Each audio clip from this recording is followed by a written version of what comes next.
Glória a Deus, irmãos. Boa noite. Graça e paz. Que bom estar aqui. Eu falei com o pastor Gerson.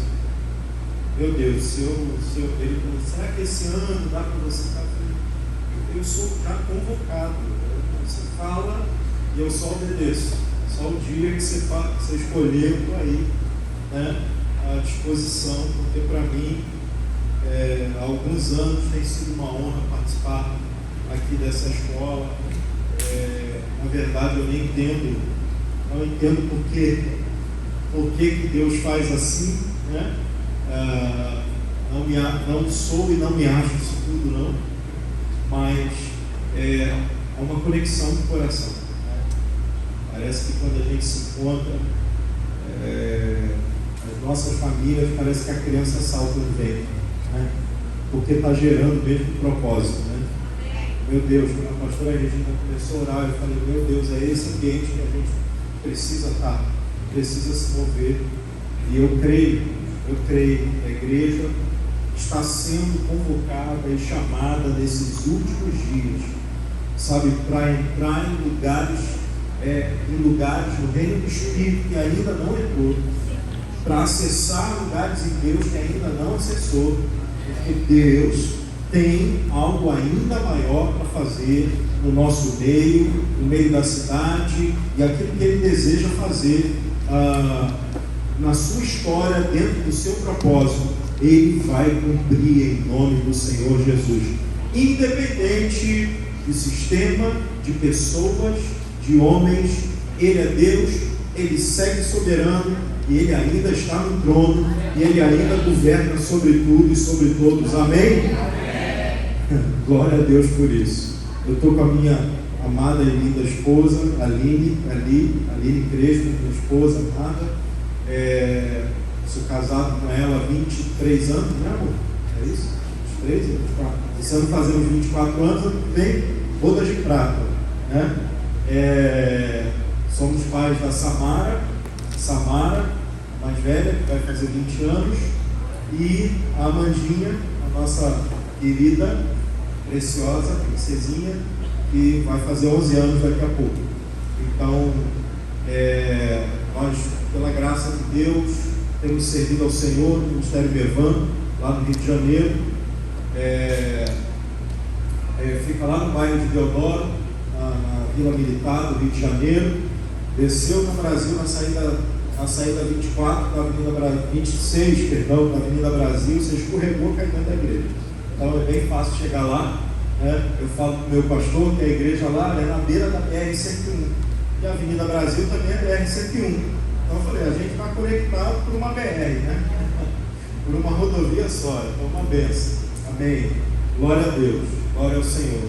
Eu tenho sido sempre muito abençoado de estar aqui, irmãos. Vocês têm sido, assim, incentivadores do ministério, daquilo que o Senhor deseja fazer com a minha casa, com a minha família. Eu não sei, assim, eu falo isso que eu não sei realmente se esse é meio que um tom de despedida da escola GPM, porque eu não sei se ano que vem ainda estarei aqui, né, no Brasil, porque o Senhor está nos movendo, e nós tivemos no último ano, eu e minha esposa, espiando a terra mais seriamente na Espanha, e o Senhor nos deu um lugar, o Senhor nos direcionou a um lugar, e nós estamos assim com o coração queimando. Sinceramente, em julho nós viajamos, e quando nós voltamos, como se diz no Rio de Janeiro, disposta. A gente voltou não querendo voltar, mas a gente sabe que tem algo a cumprir, que Deus está fazendo alguma coisa, que a gente tem uma tocha a passar, um legado a deixar. Muito sério qualquer movimentação, temos orado, temos sido acompanhados, pelos nossos pastores, e eu sinceramente eu acredito que em 2024 a gente pode estar se movendo, não sei o mês, né? Então eu estou falando já para vocês, porque vocês profetizaram isso. Isso que está acontecendo foi profetizado aqui. Eu nunca me esqueço a chuva de moeda que a gente levou. Eu nunca me esquecerei disso. Foi a oferta mais louca, mas mais profética e sinalizadora da nossa vida. Eu nunca vou esquecer disso. Aquilo Deus estava falando conosco, que quando Deus está nos levantando para um propósito, a provisão vem junto, pastor Jesus. Anda junto com o propósito. E foi assim, e como foi profético aquilo? Como foi profético? Porque um pouco mais à frente, os recursos vieram milagrosamente para a gente viajar. E assim também eu creio, mês de abril, provavelmente, eu estou viajando com meu amigo, pastor Wilson Júnior, e no final do ano, com a família inteira, a gente se mover, ver o que Deus vai fazer. Então, por isso que eu estou dizendo para vocês, já estou avisando, que se por um acaso, a única vez que eu possa dizer não, vai ser por eu não estar aqui e estar lá na Europa.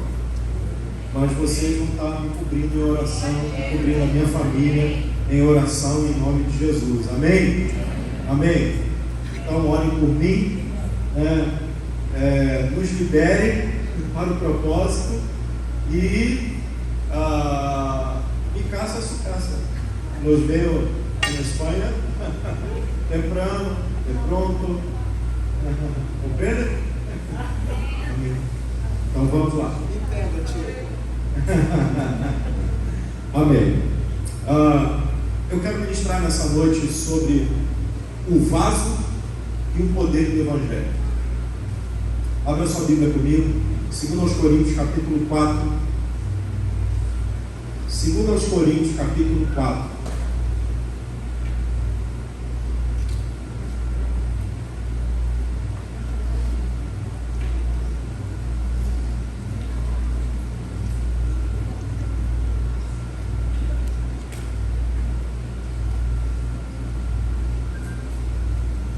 A partir do versículo 1, 2 Coríntios 4, a partir do versículo 1, diz assim: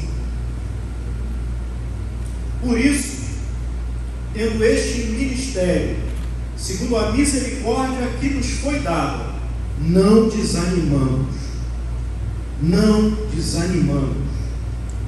Pelo contrário, rejeitamos as coisas ocultas que trazem vergonha, não agindo com astúcia, nem adulterando a palavra de Deus. E assim, pela manifestação da verdade, nos recomendamos a consciência de todos na presença de Deus. Mas se o nosso Evangelho ainda está encoberto, é para os que se perdem que ele está encoberto, nos quais o Deus deste mundo ou deste século cegou o entendimento dos descrentes, para que não lhes resplandeça a luz do Evangelho da glória de Cristo, o qual é a imagem de Deus, porque não pregamos a nós mesmos, mas Jesus Cristo como Senhor, e a nós mesmos como servos de vocês, por causa de Jesus. Porque Deus, que disse: das trevas resplandeça a luz, Ele mesmo resplandeceu em nosso coração para a iluminação do conhecimento da glória de Deus na face de Jesus Cristo. Temos, porém, este tesouro em vasos de barro, para que se veja que a excelência do poder provém de Deus e não de nós. Em tudo somos atribulados, porém não angustiados. Ficamos perplexos, porém não desanimados. Somos perseguidos, porém não abandonados. Somos derrubados, porém não destruídos. Levamos sempre no corpo o morrer de Jesus, para que também a vida dele se manifeste em nosso corpo. Só que Espírito Santo, essa é a tua palavra. Eu oro para que você traduza aos nossos corações aquilo que você tem colocado no teu coração. Nos ajuda, leva as nossas mentes cativas ao trono da graça. Libera sobre nós espírito de sabedoria e de revelação no pleno conhecimento do Senhor. Amém e amém. Irmãos, o que define alguém como um pregador do Evangelho? Qual é o seu estereótipo ou biotipo? Que tipo de estilo deve adotar alguém que prega o Evangelho? Estilo mais arrojado? Estilo mais contemporâneo? Um estilo mais tradicional? Mais retrógrado, seja o que for? Será que pregar o Evangelho nos torna, a pregação da mensagem do Evangelho nos torna triunfantes e prósperos e benditos e abençoados sobre a terra? Ou será que nós podemos passar por faltas, problemas e circunstâncias? Será que pregar o Evangelho nos isenta de doenças e problemas e males desse tempo, e males psíquicos, psicológicos, psicossomáticos? Ou será que a pregação do Evangelho não vai nos permitir sofrer, porque afinal de contas o que se prega por aí é: venha para Jesus e pare de sofrer? Será que essa é a pregação do Evangelho? E será que o pregador do Evangelho também está inserido nesse pare de sofrer? Será que pregar o Evangelho nos catapulta à calçada da fama, das redes sociais, do conhecimento dos conhecidos, das grandes celebridades, ou nos custará o repúdio popular, ou até mesmo o nosso testemunho e a nossa vida? Ser pregador vai nos isentar de dores internas, de medo, de temores, de pressão, de ansiedade, de burnout, de depressão, seja qualquer outro tipo de mal do século. Que tipo de evangelho hollywoodiano, o celebrity, né? Estaremos deixando como legado? E essa tem sido um questionamento muito intenso na minha mente. Que tipo de evangelho nós vamos deixar como legado para a próxima geração, se nós mascararmos as nossas dores, as nossas mazelas, os nossos temores e as nossas fraquezas?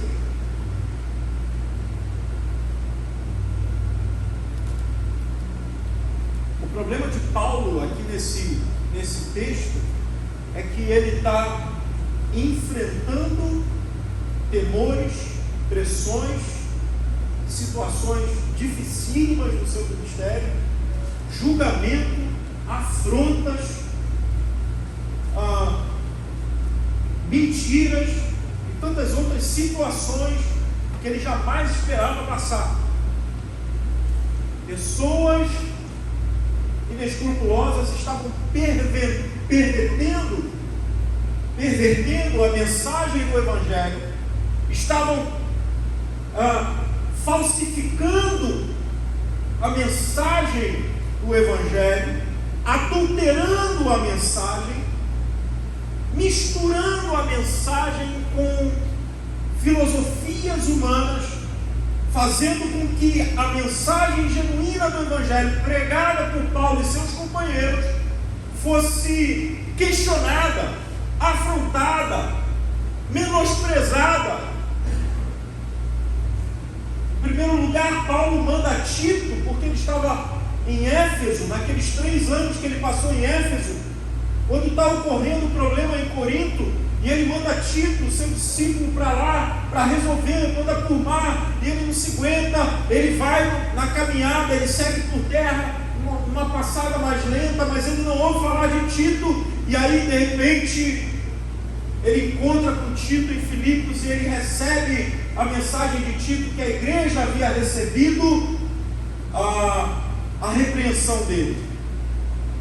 E ele vai dizer no capítulo 7 que a sua alma se aquietou quando Tito chegou com a notícia de que aqueles irmãos haviam recebido a repreensão. No capítulo 5, se eu não me engano, não lembro, aqui ele diz que a tristeza que foi provocada, a visita triste dele, a carta severa dele, havia provocado uma tristeza segundo Deus, porque a tristeza segundo Deus produz arrependimento, e a tristeza segundo o mundo não produz nada. Então, ele, no misto de situações, porque ele tem que repreender a igreja, ele tem que cuidar da igreja, ao mesmo tempo a igreja está sendo assolada por falsos ensinos, falsos mestres, e esses mestres estavam dizendo que se Paulo era um homem de Deus, a mensagem dele, trocando em miúdos, consistia no seguinte: se Paulo é um homem de Deus, de fato, então por que ele é fraco na sua saúde? Se Paulo é um homem de Deus, por que ele tem pregado por aí que ele tem um espinho na cara? Se Paulo é um homem de Deus, por que ele é pobre? Por que ele passa necessidade? Por que ele está pedindo oferta? Se Paulo é um homem de Deus, por que ele está com medo? Por que ele está passando por pressão? Por que ele passou por tudo isso? Porque quem serve a Deus é abençoado. Então, se Paulo não está sendo abençoado, não significa que ele não serve ao verdadeiro Deus.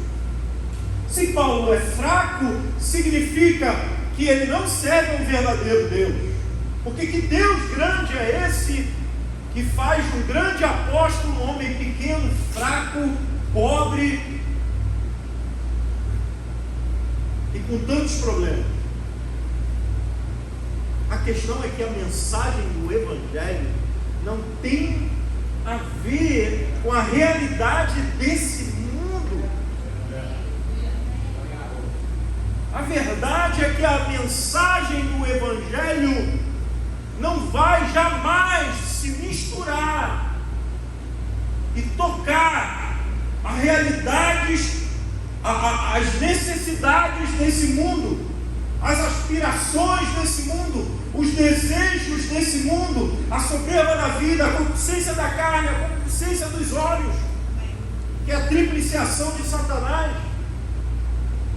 A mensagem do Evangelho sempre vai ser paradoxal, sempre vai ser contrária à realidade do mundo, à mensagem do mundo, à filosofia do mundo. Isso é assim. Falsos pastores, falsos apóstolos, falso ensino ocorrem desde o tempo de Jesus, desde o tempo de Paulo, e não há nada novo debaixo do sol.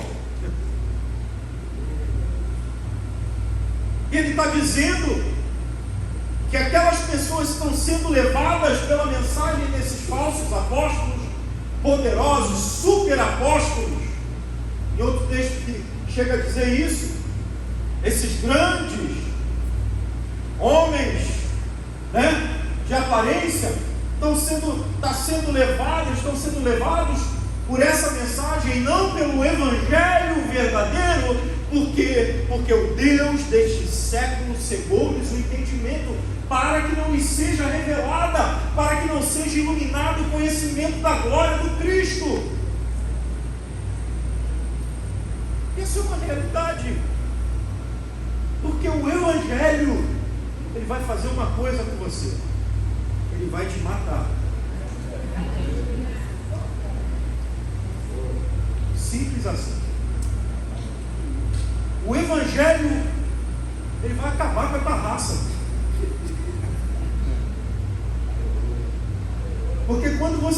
pensa que você está, né, nem por cima da cocada, mais ou menos na altura da cocada.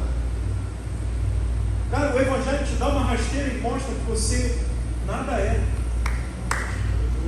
Porque o que é o Evangelho?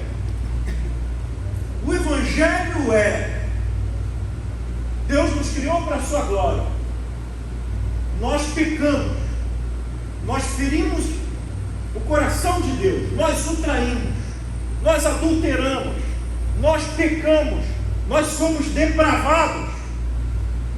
E qual é? E nos foi avisado qual é o resultado, a consequência dessa depravação e dessa traição ao coração de Deus: a morte. Qual era o nosso destino sem Jesus? O inferno. Está assustado? É isso que diz a Bíblia. Mas Ele nos amou. E quando nós estávamos mortos nos nossos próprios delitos e ofensas, Ele nos vivificou.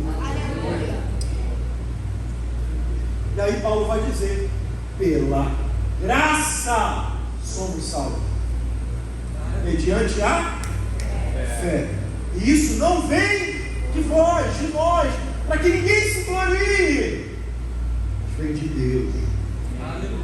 A iniciativa da salvação é de Deus. O ofendido resolveu amar e perdoar, descer e se fazer homem, tabernacular no nosso meio, a fim de nos salvar. Eu não mereço nada. Sabe o que eu mereço e você merece? O lago de fogo e enxofre. Vai nadar no lago. Mas Jesus me arrancou desse lago. Colossenses capítulo 1: Ele nos transportou do império das trevas. Ele estava na beirinha do lago, quase caiu do lago. Ele arrancou a gente dali e nos firmou, né? E nos levou e nos transportou para o reino do Filho do seu amor. Eu não era digno e continuo não sendo digno. Eu não sou digno nem de subir aqui, nem de pegar esse microfone, nem de estar aqui, nem de viver. Mas Ele, pelo seu muito amor com que me amou, Ele tomou a iniciativa, veio e me resgatou e resgatou você.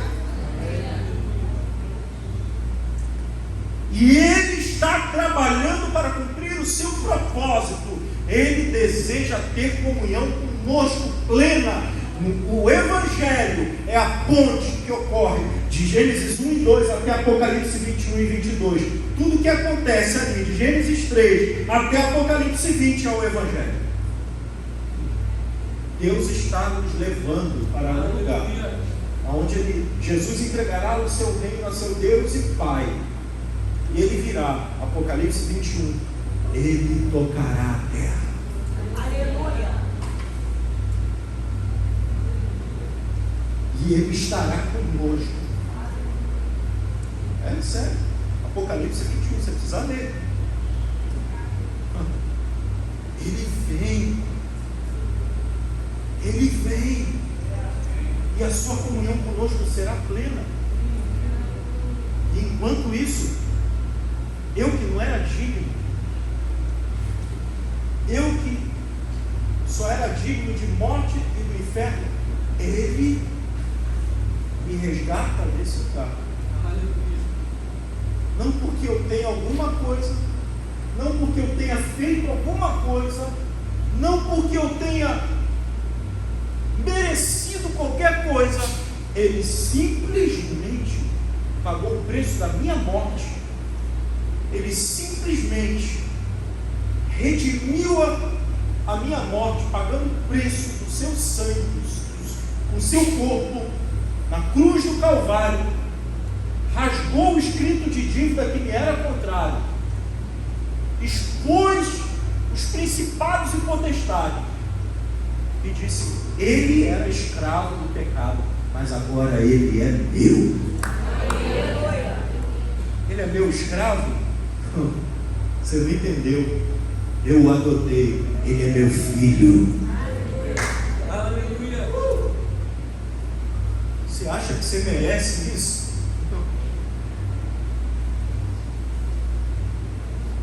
O que é o Evangelho? É Deus resgatando o homem. É o poder de Deus para a salvação de todo aquele que crê. Primeiramente do judeu, depois a gente. E o resto é história. Quem faz resplandecer a luz do Evangelho em nossos corações é uma pessoinha amada chamada Espírito Santo. O Espírito Santo que ilumina os nossos corações. Presta atenção. Eu posso ser o melhor pregador do mundo. Se o Espírito Santo não te convencer do pecado, da justiça e do juízo, não adianta força retórica, oratória ou qualquer poder de convencimento ou Shazam gospel. Você não será salvo. Porque quem salva não sou eu, não é nenhum pregador. Quem salva é o Espírito Santo. Quem regenera o homem é o Espírito Santo. Quem convence e faz a obra da regeneração é o Espírito Santo. Então, Deus confiou o Evangelho aos anjos, amém? Não, amém. Ele não confiou aos anjos. Ele confiou a gente ruim feito eu, feito você. A gente mal acabada feito eu, feito Gerson. Ele confiou o Evangelho a gente assim. Mas não foi só isso. Ele afiançou a sua volta, nos enviando o Espírito Santo da promessa. Ele é a certeza, Ele é o selo da nossa salvação, Ele é o selo da promessa que nos garante até aquele dia, e Ele é quem trabalha nos ajudando e nos levando a toda a verdade, nos conduzindo a toda a verdade e a pregarmos o Evangelho, e é dele a obra de convencimento do homem. Ou seja, o poder do Evangelho caminha com o poder do Espírito Santo. Agora preste atenção.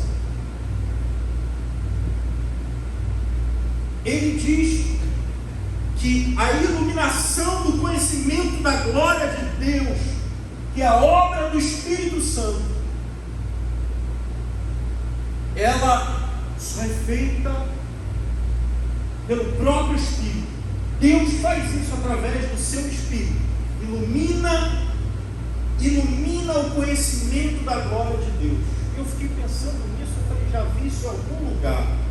O Espírito me levou a Abacuque capítulo 2, versículo 14. Abra comigo, Abacuque 2, 14.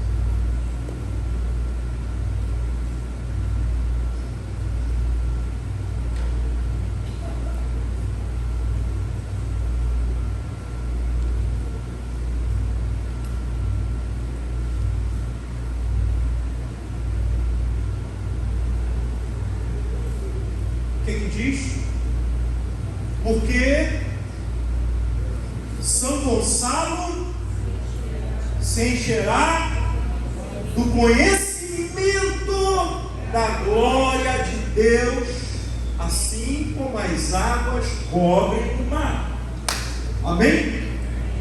Se encherá do conhecimento da glória, não se encherá da glória, porque já está cheio da glória. A glória de Deus toca a terra. Amém? Mas é que tem gente que não sabe, não percebeu aí. Porque se Ele criou todas as coisas pela palavra do seu poder, Colossenses 1 vai dizer, Ele não só criou, como Ele sustenta todas as coisas. É a glória dele que sustenta o universo. Alô? Não é Ele que está no universo, é o universo que está nele. Você está entendendo? Então, a glória dele sustenta todas as coisas. Então, o que falta é a terra conhecer isso. E o conhecimento espiritual, não um conhecimento de inteligência, intelectual. Mas esse conhecimento espiritual só pode ser operado por uma pessoa, pelo Espírito. A profecia de Abacuque para ele talvez não fizesse sentido. Sabe por quê? Abacuque está vivendo um dos piores momentos da história. Abacuque está vivendo num lugar, que uma terra que era conhecida, que tinha muita igreja, mas uma igreja a cada metro quadrado, quase. Mas era uma terra que tinha uma criminalidade terrível. Vocês conhecem algum lugar assim? Não está lembrado não, mas de repente a gente lembra depois. E ele, tanto que ele começa o seu texto profético dizendo assim: Senhor, até quando? A gente vai gritar e você não vai, porque a gente está gritando violência, e parece que o Senhor não ouve. E aí quando ele manda, quando ele vai para a torre de vigia e ora, Deus libera a palavra profética, escreve a visão. Amém? Escreve a visão, pastor Gerson, pastora Regina. Porque ainda virão dias que se cumprirão. Escreve a visão para que esteja muito claro, para aqueles que possam passar de longe, até correndo, eles entendam que o Senhor está falando e Ele vai cumprir, porque a visão ainda não é para esse dia, mas está para se cumprir no tempo certo. Eis a alma enganosa, ele não está o Espírito de Deus, mas o meu justo viverá pela fé. Sabe o que é você andar? Abraão, para onde você está indo? Eu não sei, só estou obedecendo a Deus. Eu estou caminhando para Canaã. Eu não sei. O que você vai fazer? Não sei, Deus vai fazer. O que ele falou para você? Ele falou que você é pai de um. Mas tua mulher é estéril. Não sei, mas Deus falou, Ele vai cumprir. Eu estou andando sobre a palavra, só isso. Só isso. O meu justo viverá pela fé. Agora preste atenção aqui. Olha a situação. Porque Deus começa a liberar palavras de julgamento. E aí, no versículo 12 desse capítulo 2, olha, se não parece com algo assim que vocês conhecem, que a gente conhece. Versículo 12 de Abacuque 2: ai daquele que edifica uma cidade com sangue e a fundamenta na iniquidade. Ué, Deus está de brincadeira com a gente.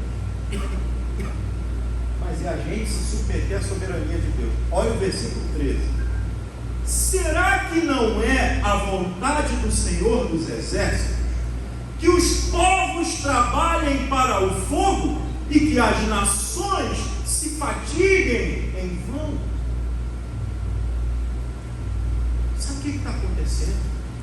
Deus está dizendo: eu estou vendo a violência dessa terra, eu estou vendo a cidade sendo edificada sobre o sangue desses inocentes, a dor, a violência, a criminalidade, a circunstância terrível está subindo até mim.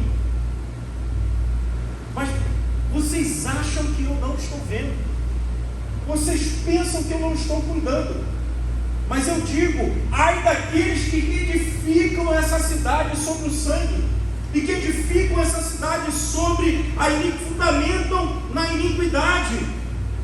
Por quê? Porque eles estão trabalhando para o fogo. O fogo aqui, sabe o que é? O fogo da ira plena de Deus. Por quê? Porque a escritura profética vai dizer que o dia do Senhor será grande e terrível. Grande para os que creem e terrível para os que não creem. Então, o que diz essa palavra profética é que aqueles homens que edificam a cidade sobre a iniquidade que fundamentam sobre a iniquidade, sobre a corrupção, sobre a violência, sobre a dinheirama, sobre toda a sorte de pecado, eles vão ter um problema. E o seu problema se chama fogo da ira de Deus, juízo de Deus. Porque o dia do Senhor será grande e terrível, e será terrível para eles. Está sendo guardado para o fogo. Vocês acham que não é vontade de Deus? Os evangélicos tudo desesperados. E agora? Que coisa da gente? Vocês acham que não é vontade de Deus? Vocês acham que Deus não está no trono? Vocês acham que Deus está brincando de ser Deus?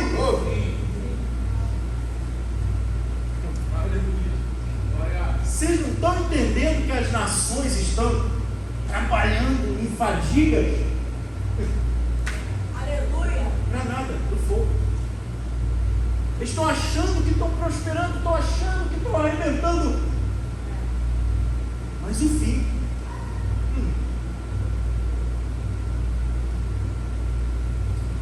é vão, como diz.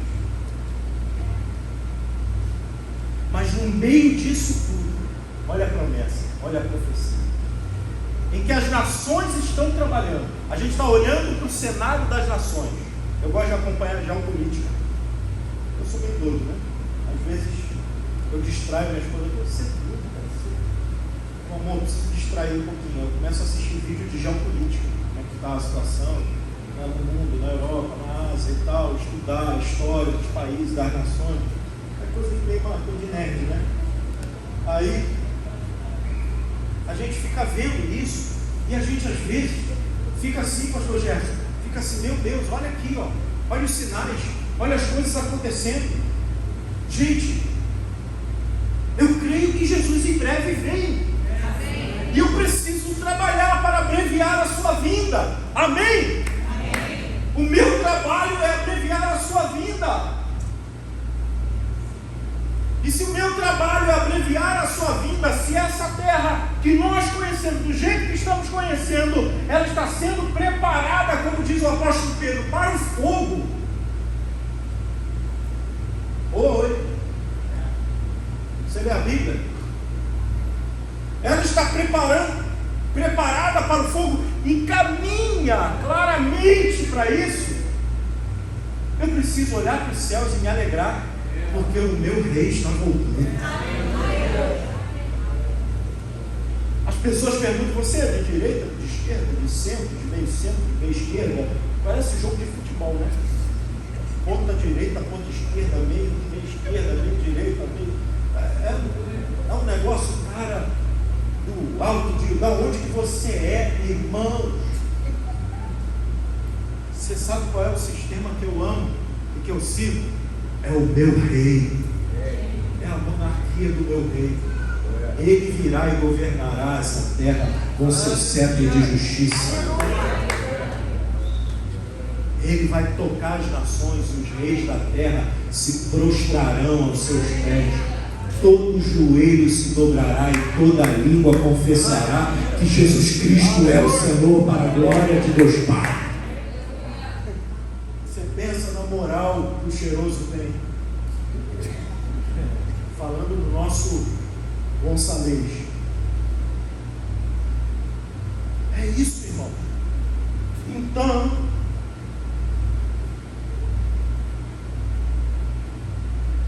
junto com aquilo que a gente leu antes, olha a profecia: toda a terra se encherá do conhecimento da glória do Senhor, assim como as águas cobrem o mar. Abacuque não fazia ideia do que sua boca estava profetizando, inspirado pelo Espírito Santo. Mas eles estavam profetizando acerca do poder do Evangelho e o poder do Espírito Santo. Porque quem ilumina o conhecimento da glória, conforme Paulo disse, é Deus quem faz iluminar o conhecimento da glória de Cristo através do Espírito Santo. Ele estava profetizando isso. Sabe o que ele está profetizando? No meio do caos, no meio do fogo ardente, no meio das provações, das perseguições, das lutas dos últimos dias, dessa vida louca que a gente não foi criado para viver nela, nessa situação doida que a gente está vivendo. No meio disso tudo, Deus está preparando o maior avivamento que essa terra já conheceu. Um avivamento de ordem global. Não será mais um avivamento local, Ilhas Hébridas, Gales, BH, Rio de Janeiro, que a gente viveu década de 80, 90, das comunidades. Não vai ser mais um avivamento local, mas vai ser um avivamento global. Sabe o que ele está dizendo? Toda a terra será cheia do conhecimento da glória de Deus, assim como as águas cobrem o mar. Irmão, se você já pegou um navio em alto mar e você teve a curiosidade de subir lá, eu nem sei dizer aonde. Como é que é, não? Passadiço. É isso, obrigado, meu irmão. Vejo que és profeta, quer dizer, marinheiro. Subiu no passadiço do navio. Se você olhou ao seu redor, você não vê nada a não ser água. Todo o horizonte você só vê água. Mas tanta água que é impossível você contar. O Senhor está dizendo que o conhecimento da glória dele vai ser derramado nos últimos dias. Será tão intenso, que ele será conhecido em toda a terra. A gente no Brasil, em São Gonçalo, aqui, a gente em São Gonçalo, tem uma igreja a cada metro quadrado. Quase. Óbvio que eu estou exagerando. Não faz ideia disso, porque pra gente, São Gonçalo, né? Agora pensa, isso vai incluir a Coreia do Norte, a China, o Irã, o Afeganistão, a Índia. Hein? Pensa agora nos povos não alcançados. Você sabe o que está acontecendo? O que Deus está fazendo? Você já deve ter ouvido falar. Nesse exato momento, Jesus está se revelando para algum muçulmano. Os povos não alcançados. Pessoas que estão sendo alcançadas de uma maneira que a gente não imagina. Deus é criativo e Ele vai fazer. Sabe por quê? Porque é o poder do Espírito Santo. Mas como assim? É porque tem uma igreja orando. Aleluia! Uau! Vocês já oraram pela Coreia do Norte? Aqui? Já oraram? Vocês já oraram? Não, sério, em algum momento vocês já oraram pela Coreia do Norte? Em algum momento, fala uma nação, um povo não alcançado, pastor Gerson, vocês já oraram? Paquistão. Vocês já oraram pelo Paquistão, amém? Você acredita que a sua oração subiu ao céu? Junto com a oração dos irmãos lá dos Estados Unidos, lá do México, lá da Europa, lá do Nordeste, lá dos lugares mais longínquos da terra, que em algum momento estão dizendo assim: Senhor, salva o Paquistão, Senhor, envia agora o poder do Espírito Santo para tocar alguém naquela terra. Você acredita que essa oração, no tempo da eternidade, chegou até o lugar de Deus, e Deus respondeu essa oração em algum momento, e alguém foi tocado?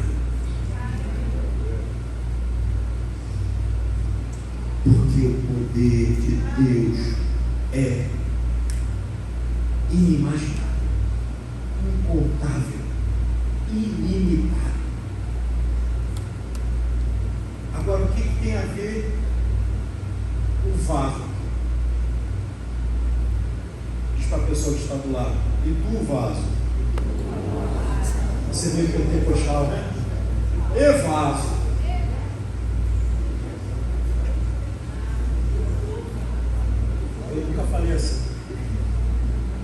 legal. A questão é que, sabe, todo esse poder que a gente falou, que vai alcançar a terra, que vai tocar as nações, que foi capaz de transformar vidas como a sua, onde você estaria se Jesus não tivesse te alcançado? Hein? Onde você estaria agora se Jesus não tivesse te alcançado? Se o poder do Espírito Santo não tivesse te convencido, você não estava, né, mano? Você já era, né? Então, sabe esse poder que te alcançou? Pois é, incrível que Deus não contou com seres angelicais para confiar esse tesouro. Deus decidiu colocar esse tesouro em vasos de barro, como eu, como você.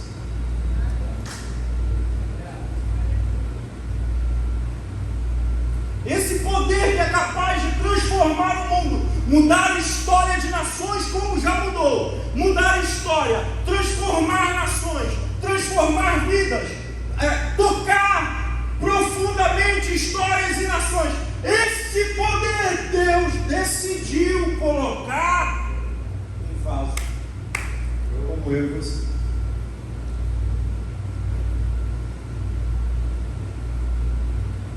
Para quê? Para que a beleza e a excelência do poder fosse de Deus mesmo, e não do vaso. Em tempos de evangelho aparente e diático,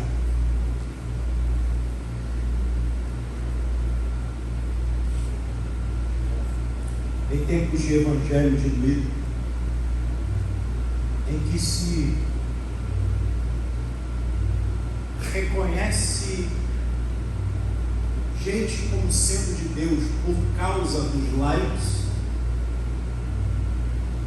por causa da influência, por causa da aparência, dos atributos humanos. Deus está dizendo assim: eu continuo confiando no meu tesouro a gente fraca como vocês.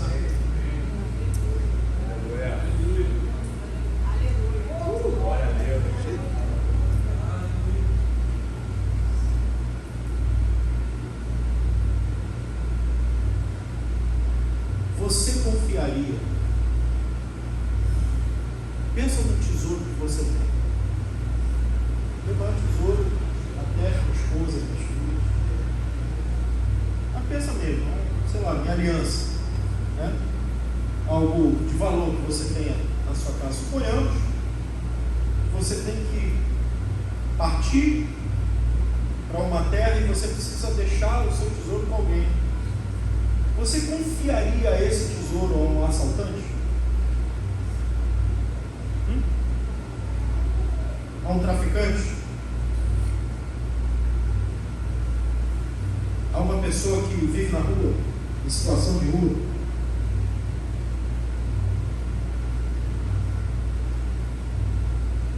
Eu não sei nem se você confiaria o seu tesouro a mim. E de repente vai dar para mim, eu vou fazer a obra de Deus com ele.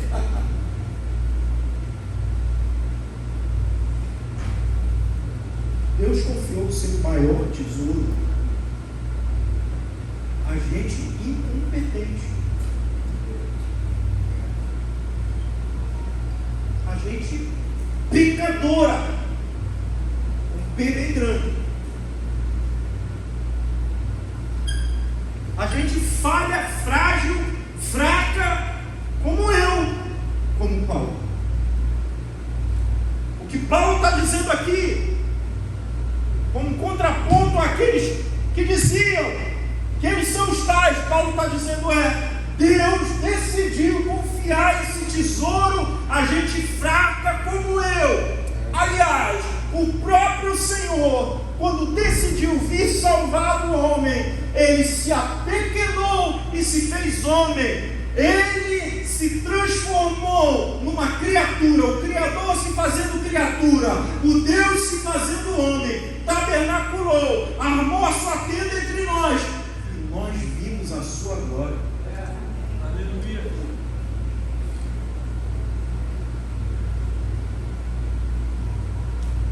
Dentro de um vaso humano.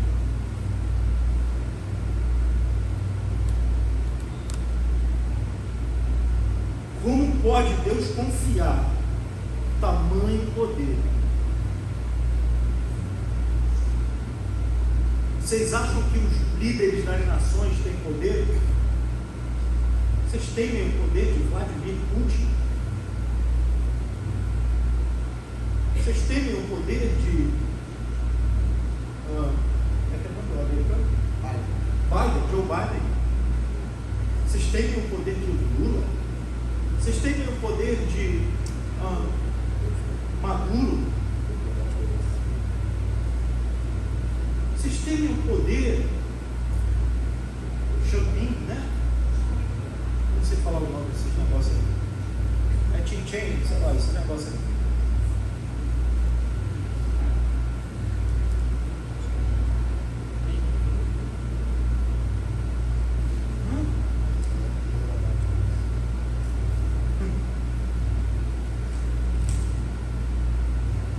Irmão, aquele que tem poder para lançar no inferno.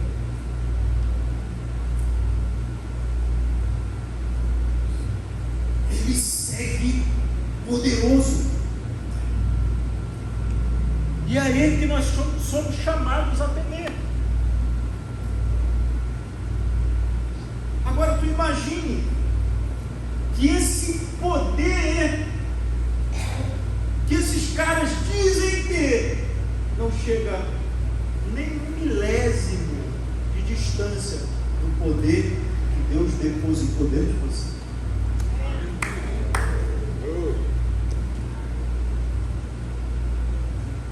É que a gente não crê.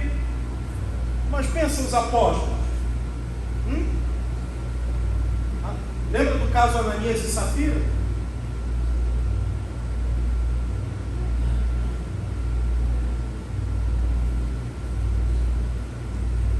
Lembra dos discípulos à porta do templo, a porta formosa?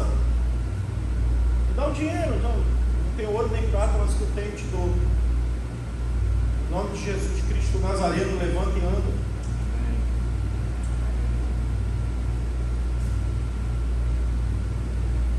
Aquilo que foi, o tesouro que foi depositado em vasos de barro, em gente sem nenhuma beleza exterior que pudesse ser reconhecido. É o poder que pode transformar a terra e fazer com que toda a terra seja cheia do conhecimento da glória de Deus, como as águas cobrem.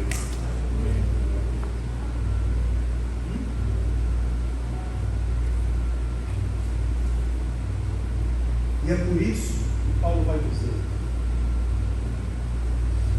em tudo sim, gente, a gente é atribulado.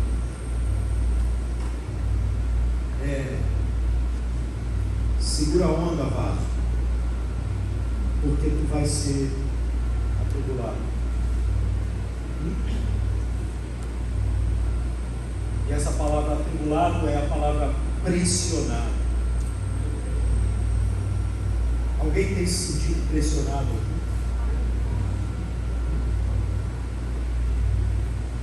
Você pode ser pressionado, mas você não vai ficar angustiado.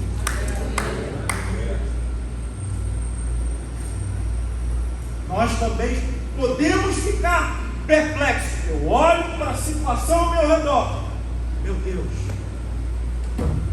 quando que isso vai mudar? Por quê? Porque nada está bem, irmãos, até que Jesus volte. E nada vai ficar bem até que Ele toque essa terra de novo. Então muitas vezes a gente vai ficar perplexo, mas vezes a gente pode ficar perplexo, mas nunca desanimar.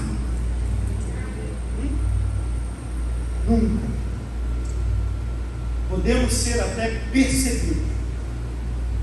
Nunca se falou tanto em perseguição como nesse dia. Ah, porque os evangélicos vão ser perseguidos. Ah, porque o vai ser perseguido. Irmão, vamos contar? A gente não sabe o que é perseguição, tá bom? Beleza? Vai andar na Ásia para saber o que é perseguição.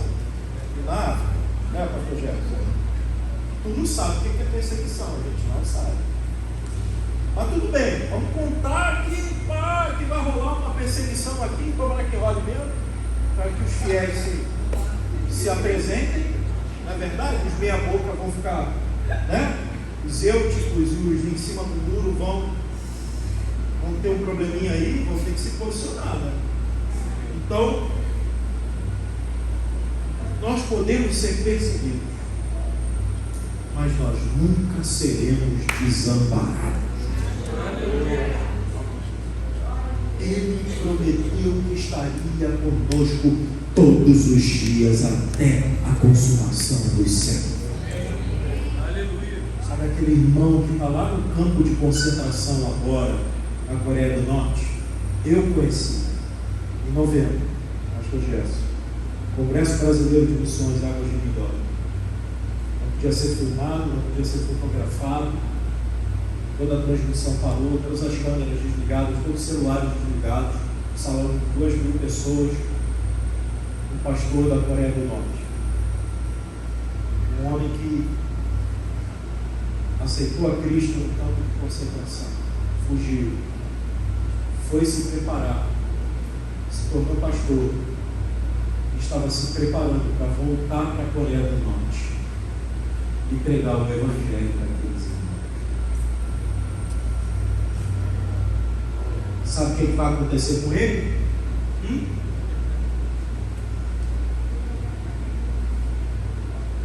Deus vai guardar entre no meio do fogo. Porque Deus estará com ele até o fim, porque ele prometeu. Sabe o que ele disse lá? Eu não vejo a hora de pregar o Evangelho para os meus irmãos. Eu tenho medo? Não, porque Deus disse que ele estará comigo até o fim. Ai, irmão, essa é a hora que a gente se baba no chão de chorar, de falar, meu Deus, que Evangelho é esse que a gente está vivendo? Podemos estar abatidos, mas não destruídos. Por quê? Porque trazemos sempre no corpo o poder de Jesus. Já ouviu o texto que diz? Somos considerados como ovelhas para o mundo.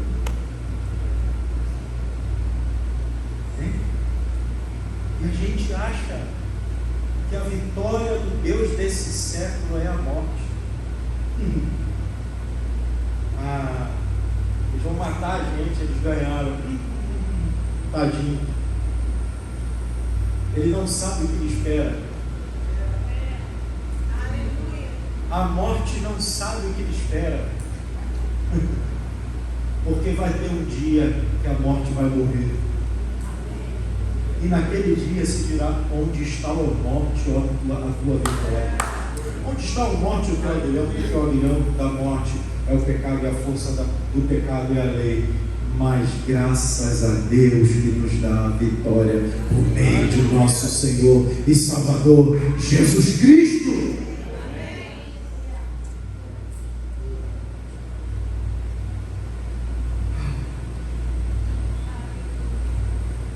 Por que eu estou pregando isso?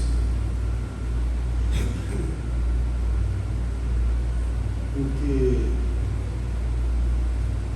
esse que nos fala tem passado por momentos de muita pressão, de muita fraqueza. Em dezembro eu tive um piripaque.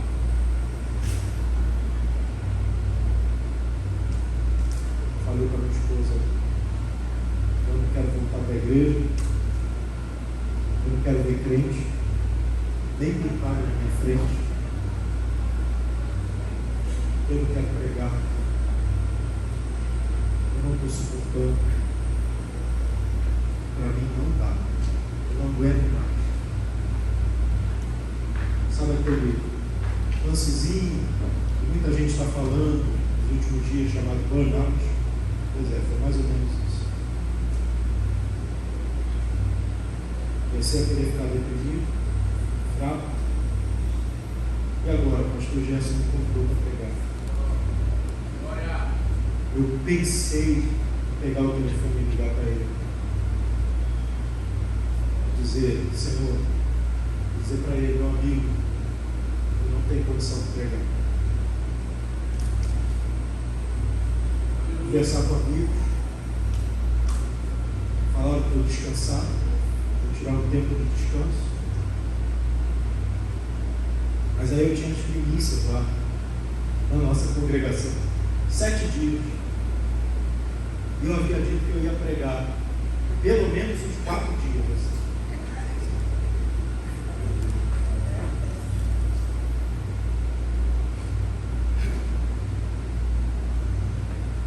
Aí eu liguei para os meus amigos presbíteros na casa e falei, eu não vou pregar, eu não vou fazer nada, eu não vou falar, eu não vou orar, eu não vou contar, eu vou ficar sentado. E se eu conseguir, eu não imaginava passar por uma situação assim. Questionei, programei tanta coisa e Deus me deixou. Amém. Que bom. Bom que eu tenho uma esposa que me ama, me suporta, que foi me arrancando desse lugar. Falei assim, eu vou ligar para o meu pastor, vou falar para ele que não dá mais para mim.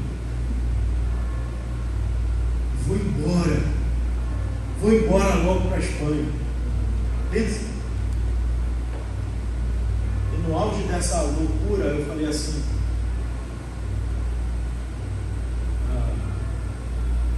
eu sou fraco mesmo. Tem muita gente boa aí que é muito melhor do que eu, muito mais forte do que eu, mas que eu não sirvo para pastorear a igreja de Cristo. Esse tipo de crise. E foi nesse tempo que o Espírito me fortaleceu com a vida de Paulo, com as palavras de Paulo, e com aquilo que ele diz no capítulo 12 de 2 Coríntios. Ele fala, eu conheço um homem que foi arrebatado ao terceiro céu, e viu sobre coisas que não competem à cabeça dele, e para que ele não se soberbecesse pelo poder das revelações, foi-lhe dado um espinho na carne, pelo qual eu orei 3 vezes para que o Senhor tirasse de mim, mas o Senhor me disse, a minha graça te basta, que o meu poder se aperfeiçoa na sua fraqueza. Aleluia. Por isso eu vou me gloriar. No que eu me glorio? O que Paulo se gloriava? Nas tribulações. Porque ele descobriu uma lei.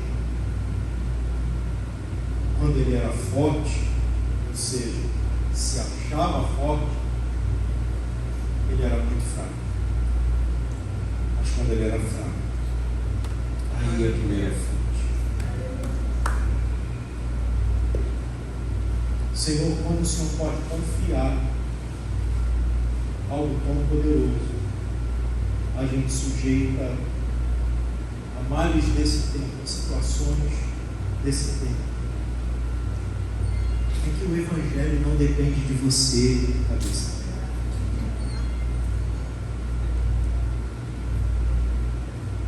É que o Evangelho é poderoso. A mensagem das mensagens é poderosa e pode transformar uma geração, sendo você quem você é. Mas a coisa mais incrível é que Ele pega essa fraqueza sua, e justamente essa fraqueza sua, Ele transforma em fortaleza. Sabe por quê? Porque Ele faz você se despir e mostrar: cara, eu não sou bom assim, eu sou ruim, eu passei por isso, eu passei por aquilo, mas olha aqui, eu tenho cicatrizes, eu venci, você também pode vencer.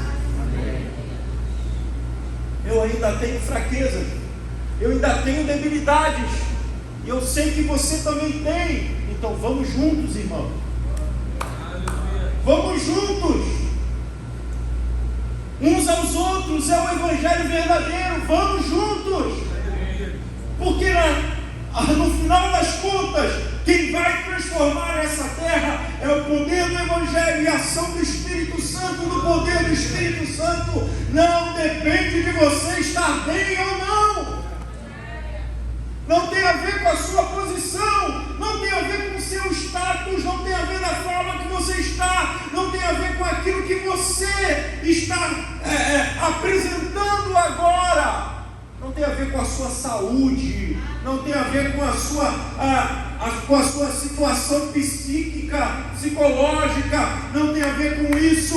O Evangelho é o poder de Deus para a salvação de São Gonçalo. Então, o Deus que usou Paulo, o Deus que usou Timóteo na sua fraqueza, nas suas dúvidas, o Deus que está usando o Sérgio, é o Deus que usa você sim. Porque somos vasos de barro. O vaso é quebrável, mas o Evangelho é inquebrável. O vaso é frágil, mas o Evangelho é forte. O vaso pode se diluir com o tempo, mas o Evangelho é eterno.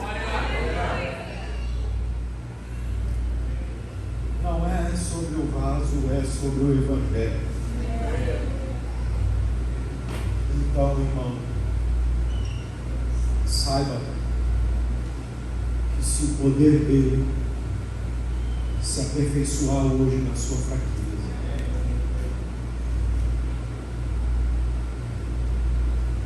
São Gonçalo que te espera.